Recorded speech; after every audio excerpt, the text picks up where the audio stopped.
And I'm not going to read his whole bio, I'll give you the short form. He is an urban planner, an attorney, and an economic development practitioner in the public and not-for-profit sectors. And his career has spanned more than 25 years. And he's had a variety of managerial responsibilities and successful project implementations in Cincinnati, Columbus, and Dayton. But most of his career has been in the public sector, in regulatory, economic development, and city management. He is currently the zoning administrator which is a division of the Buildings and Inspections Department for the city of Cincinnati. And so he has delivered institutional reforms to the building permitting and zoning administration processes and regulatory reform. So I invited Matt here today. I had heard his presentation on how to access cages and work with your building department, and I thought it was really good and stuff I didn't know, and then I thought maybe that was something we would want to know. And he'll partner with Stephen Mingus, and I'll introduce him when he comes up. So, thank you. I need your mic.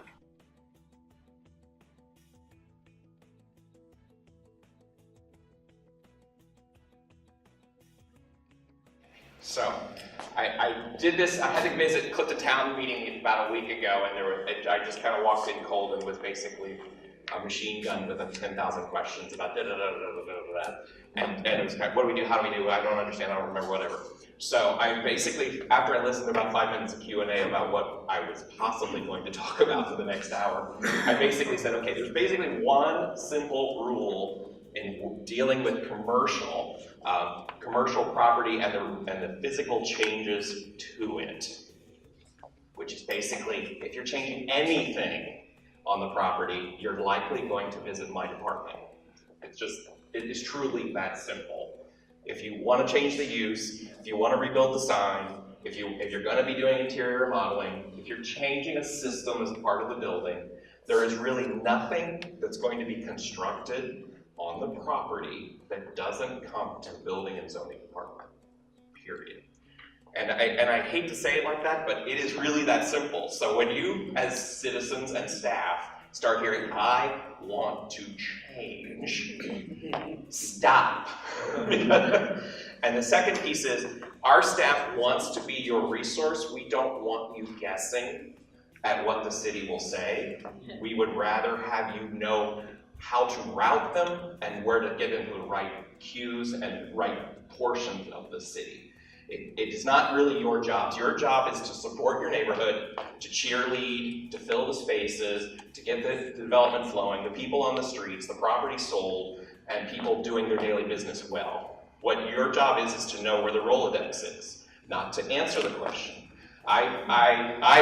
Some people will say I wasted my very expensive law degree, but there are a few little tidbits I came away from that too. The $100,000 piece of knowledge, that's an excellent question, I'll get back to you. Lawyers are taught never to answer on the fly. Why? Because you don't always remember everything. You don't remember the exceptions, you don't remember the latest change, you don't remember the policy implementation that happened last week necessarily.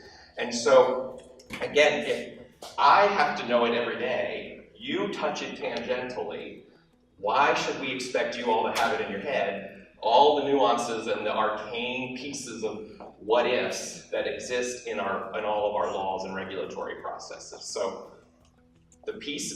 for you, do your cheerleading, get excited, know some of the basics that we will talk about to help you kind of get oriented. But once you start looking for the last answer, that's an excellent question, I'll get back to you. If we're physically changing something, we're going to end up going downtown and talking to the folks, at least in buildings and inspections, at least. And that's the other piece, it's least. What we do try to serve, particularly in my group, is to try to be the project managers, the facilitators, and the triage specialists. That's what the investment has been with my group. And again, if we aren't sure what any physical change means, it is any of those functions. Any form of construction, not just a new building, but additions on the back or gutting the whole floor. Again, demolition, key importance. Actually, a lot of people don't think demolition is important, but demolition is important to the property owner because if we don't take the permit, the county keeps taxing the building until it's gone. My permit is the trigger to the auditor to get rid of the asset. So there's a value to a demo permit. Changes of use, and especially if it's something that you can see as significant. Office to store, store to restaurant, storage to anything that's more active. If it's something that's not kind of, if you can't, as a pedestrian, see sort of a like for like similarity to what's there and what's coming, there can be complications in the building code primarily that may trigger a host of challenges. And almost all of you are probably dealing with more likely redevelopment than development. You're likely changing from something that isn't being used very much to wanting to be used a lot. And usually in that scale, that spectrum of use, the more the property goes from kind of benign and quiet and inactive to busy and loud and populated and lengthened in hours and uses and complications, the more the change triggers building changes. It triggers ADA requirements. It changes fire separation and suppression requirements. It changes exiting requirements. So and because it's all about life safety, building used well, and so forth. So you can't shortcut on these things, and you don't want to lead people into a black hole, and then to find out, oh my God, this building is very complicated, and it looks so easy, and then here's 5 line items that just put a couple six-figure dollars into your budget that nobody was anticipating, and maybe they signed a lease, maybe they purchased a building, maybe they've already gotten a loan, and now you find out, oh, we didn't account for blank, blank, blankety blank. And the city's gonna tell you, it's not opening if it doesn't get blank, blank, blankety blank, and someone's sitting there with an empty pocketbook. So the goal is, ask early, get the line items in order. Hopefully some of the things we're gonna present to you today are some helpful aids. This one's pretty quick. So mostly, in my world, zoning by general definition is just how do you use land. It's a very, very broad and kind of simple concept. It's mostly basically about permission, general permissions. These are typically about intentions, and this is usually not so black and white because zoning is basically something that is contextual. It is something that communities, whether it's the city or your individual neighborhood, have kind of thoughtfully talked about and processed. It can be changed pretty rapidly at any given time. Again, if intentions change, your desires of what the community should be change. The zoning code can be moved to that intention, as opposed to like a building code where everything's very black and white. If you do this, then that. So that what it doesn't do typically is it doesn't necessarily manage what most people want us to do, which is manage behavior. Most of the time, we talk about behavior is our problem. We say, oh, the zoning, that bad bar, that bad auto repair place. It's not necessarily that auto repair is bad, it's that actors are bad. It's that people don't take care of their stuff. They're not neighborly. They're not courteous. They're not using golden rules as we would expect them to do. But the challenge is zoning typically can't get you what you want, which is that police power of making bad people act good. So we will try with the laws we have to do as best we can. We also, on the same faction, you have to remember, you can't use zoning to be, you can't use zoning to patrol the bad guys. You also shouldn't make zoning decisions based on personality either. I love that owner. We will do anything because that owner is involved. Zoning is a property right. It lays with the land. It carries on after the owner. You have to, when you ask questions about zoning and intentions and anything we talk about with zoning, you have to say, I like this no matter who is here. I like this no matter if they're a great actor or a bad actor. I like this for the long haul because it could last longer than we will. As the people running this organization, as the people trying to make decisions for this community. And so try to always be careful of that. Watch, you're falling in love with the human and not discussing the use. And when you're looking at some of the things you're deciding, what on those tangible, quantitative things can you do to ensure that the property is appropriately used for the idea in question, whether it is the good actor or the bad actor? And what kind of bright line tests can we use to measure who are good actors and bad actors? So it's, again, not cults of personality, but it's basically contracts and rules of understanding how people should appropriately act. Many people haven't probably realized the significant change that occurred in July of 2015. The city made a very conscious effort to reorganize our regulatory regime as it related to development. We spent a significant amount of time separating and rebuilding the planning department versus the buildings department and realigning property maintenance and code enforcement out of economic development and back into buildings and inspections. So when you're dealing with the city, the two things to remember is there's functions that are legislative and administrative. Legislative functions are the types of things where you want to talk about your intentions and you want to change or do things different based on those intentions. You want to change the zoning code where the code affects everybody in the city. You want to change the zoning map, which could be the whole city, or as like the West End has just done, or as Roselawn has just done, intentional changes in specific areas where they wanted to.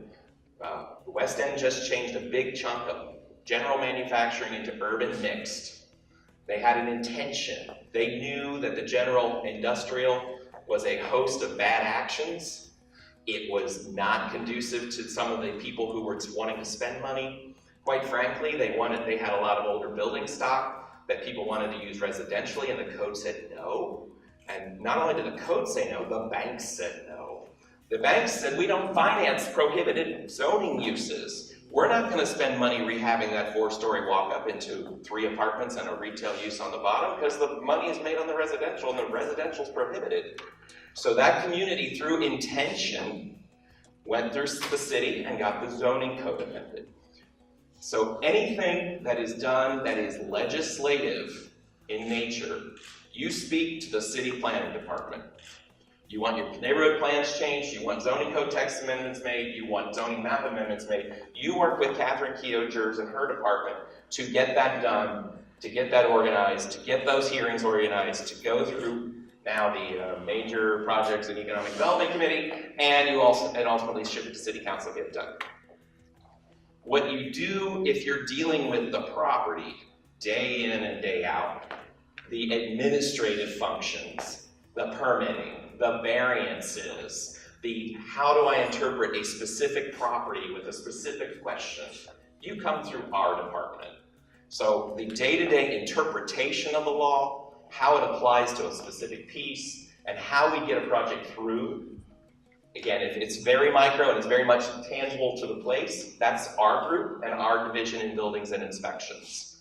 And again, the other piece we have actually been trying to do is also and the last note is provide feedback to legislative, because quite frankly, when you work it every day, you know where all the problems are. So hopefully we are, and again, I think this will be maybe more evident with Ms. Keogh-Jers in charge.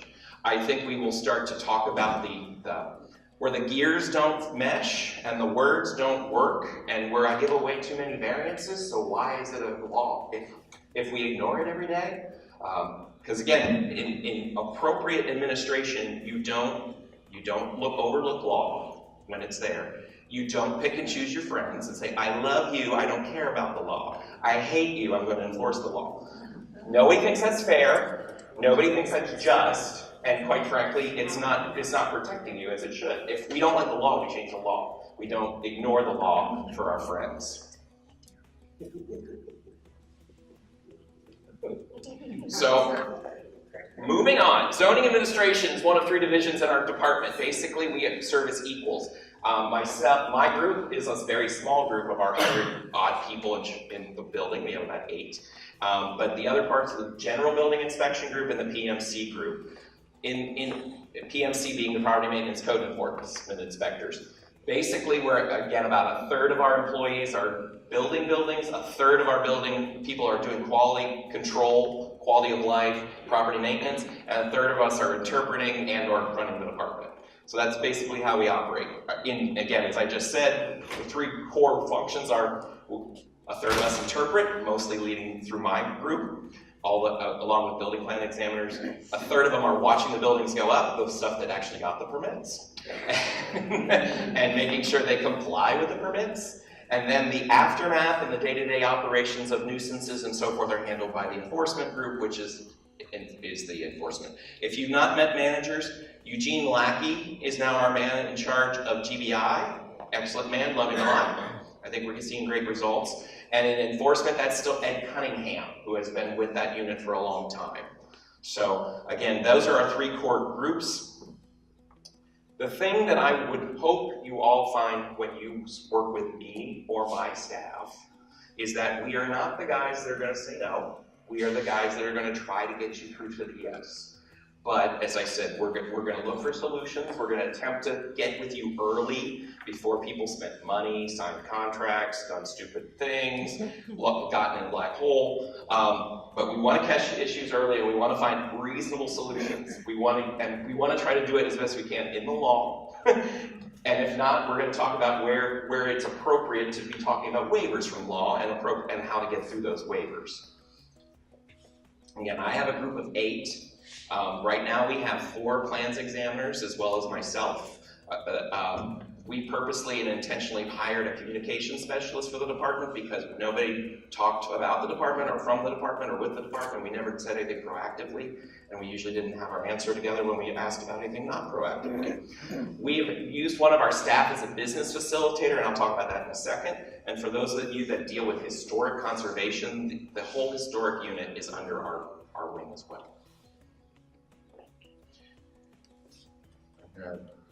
Oops. Okay.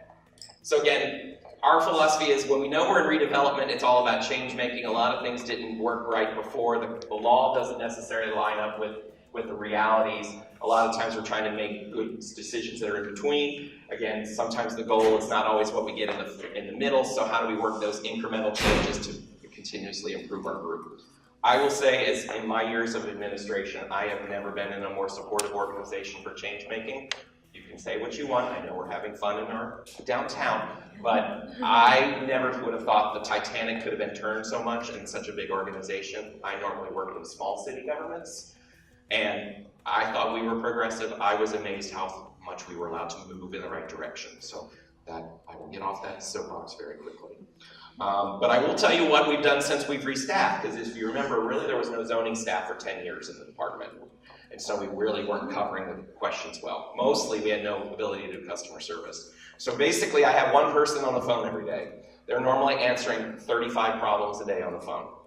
We again, just as a reminder, my group probably truly services half of the permitting. We do 10,000 permits a year. So at least my folks touch 5,000 of those permits in some way. Since the city in 2017 handled same-day permitting, which is most of the minor permits, tenant changes, signs, all those little things that used to say, well, they never get my permit done, it's way over the state limit, all these problems. Well, no, actually, no. If you actually sat and waited your turn, you could probably be out in 2 hours on your permit through buildings and zoning. And right now, about 35% of our permits now are same-day issues. So no, your little project is not waiting behind Children's Hospital anymore. If you want to get through fast, you have the ability, without paying extra, to get through fast. You have to have good drawings, you have to know what you're doing, but you can do it. And again, my group spends a lot of time on preliminary zoning letters. So what is it we think we need and what are our challenges? We will itemize those things and let you know what your challenges are, and then you can choose to say, do you want to fix it to the law or do you want to go ask for administrative variances? There are a few products we offer: zoning verification letters, certificates of compliance, and certificates of appropriateness. Zoning verification, you generally want to know if something's allowable on a piece of property. Can I do a tattoo parlor here? Can I do transitional housing, or some forms of group home on this site? Is that form of industrial going to be in that district anymore? General questions, general answers, usually checking on also if there's code compliance issues, any forms of problems, any outstanding permits. Zoning verifications can do that. It is a fee service, but you get an answer.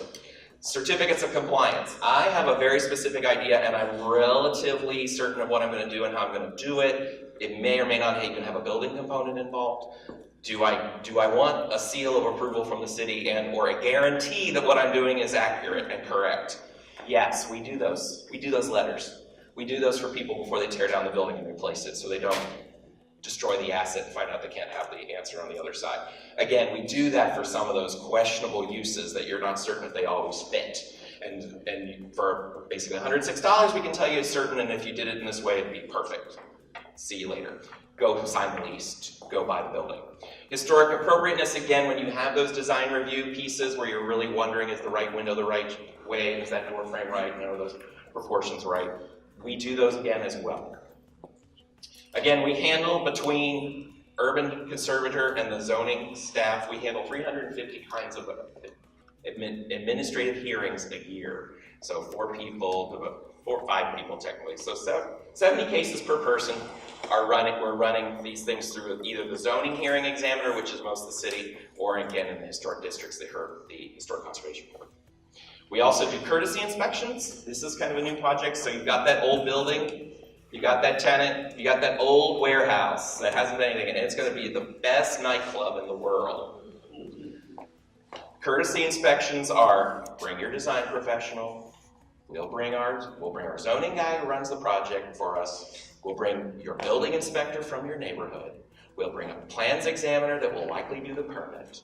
If there's any other weird departments that might need to be there, like health, when it's been food, we'll bring health, we'll bring fire, we'll bring all those people on the property, walk the building, talk the idea, and say, oh, well, the consequential act is, if this, then that. Now, do you want to pursue it? Do you want to modify the idea? Do you want to do that all before you pen the architect? You write the check to the architect, and the architect draws all the drawings, and then they send them downtown, and then they get into the revision pile in 15 days or less, because we now offer all reviews, or 90% of the time, everything is reviewed in 15 days first time. So after the end of the 15th day, you come back with a bloody set of plans. You don't want to do that, but you probably want to invest in a nice meeting for an hour and a half on the property, talk about the challenges, talk about the consequences, let the designer come back to the applicant and say, well, that line item now is in here. We can't ignore it, and we shouldn't ignore it because it's going to get caught. And it's not going to get caught in the middle of the permitting process. And it's not going to get caught after the permit's issued because nobody asked the right question and the building inspector shows up and said, you didn't account for this. No one depicted this. Now I'm going to sit here and say we can't finish this project because now you have to amend it on the fly. And amending on the fly sometimes is the wrong answer because we could have maybe made a very calculated decision 3 steps back and avoided that problem. Pre-developments, if you're really doing something that's kind of consequential and usually site development versus building reuse, again, applicant comes in, sits in front of all of the departments in one room. All of the departments talk about the consequential acts. We form the list of to-dos. You know pretty well where we stand. Owner knows how to revise or work forward, and the city is going to deliver a relatively concise opinion. This is actually looking to be changed substantially by our new fiscal year. I will just keep the word coordinated site review in your head, because that will probably be the word that follows the new system. The last big thing here, and I'm moving slower than I should, so I'm going to have to speed it up. Use is not the question, is it zoned properly, is not the end question. It is the first question. Because again, use is the permissive state. How it's applied to the property and the building is the specific. And so often you can get yes as a general zoning question, but you're gonna find the roadblock is, and how is it applied on this piece of property? And how is it applied to the building as it exists today? So that when you're all talking and asking about use or directing people, is not only the first question of can I generally do it here, it's can we specifically do it here? So don't allow yourself to think that the question of the city is one question. It's, okay, that this leads to this, leads to this. Because there's a lot of these other standards that can trip you and trick people into a problem. And so this kind of reinforces that again, zoning is an allowance of the use, but the execution of the use is what the rest of our department does.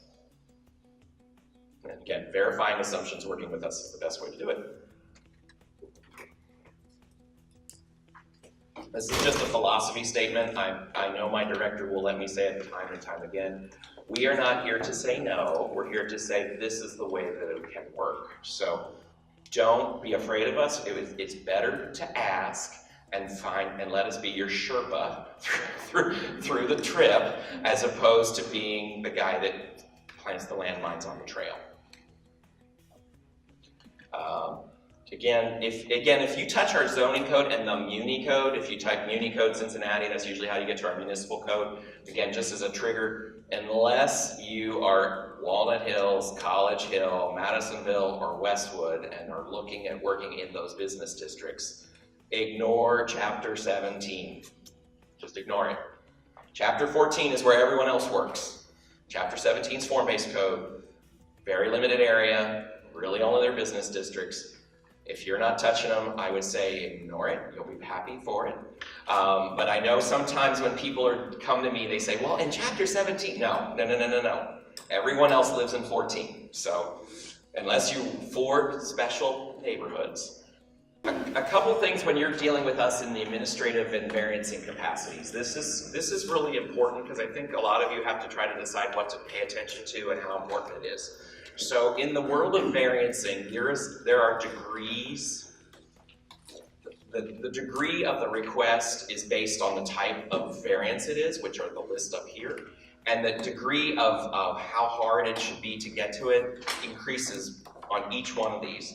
So when you're looking at our code and you see somebody's asking for a special exception, it's a tiny little thing. Can I take away 2 trees that I'm required to have?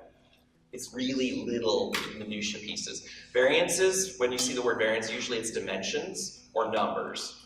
I'd like a 5 parking space variance from my 20 space requirement.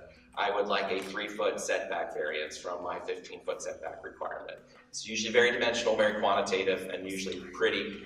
Again, they should have a show hardship and specific need, but because again, the standard is there's supposed to be a level of test, not just I want it. I want it is not a good reason.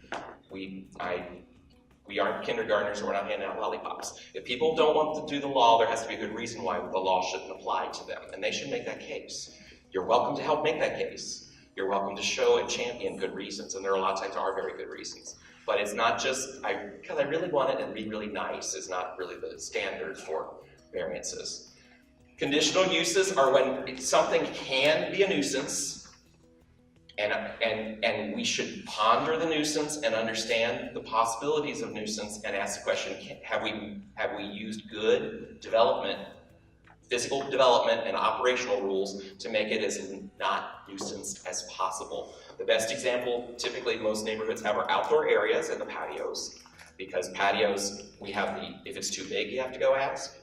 If it's going to be open too late, you have to go ask. It's going to have outdoor entertainment, you're going to go ask. And so when you have those, is it appropriately sited? Is the neighbor 6 inches away from the patio? What are they proposing on the entertainment? How late is the late going to be? And that question are we balancing the project, and can you solve it appropriately? Urban design overlays, some of your neighborhoods have basically a design guideline standard. Again, when it goes to hearing, it's got to be either new construction, tearing it down, or something that's so radical the building won't look the same when it's done. Otherwise, it's done by my staff. So again, little things we do internally, guide them to the best, get out the door. If it's radical change and the buildings will look totally different when it's over, you're going to end up in a hearing. Last is use variance. White elephants in the wrong spot. Churches in the middle of residential neighborhoods. Stuff that really its old use doesn't really fit anymore. Use variance is the hardest thing that should be asked for. It should be given the least often. It's usually the one that with it connects the most conditions and should be the most conditioned. Basically, this is conditional use on steroids. So the point with these is that when we talk about them, is it really appropriate to do? Are we tightening the boundaries as tight as possible? And again, what are the physical things we can do to help manage that solution? So I think I'm going to stop at this point.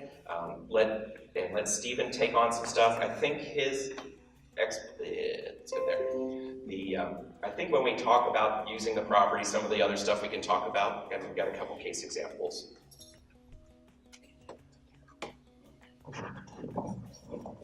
Oops.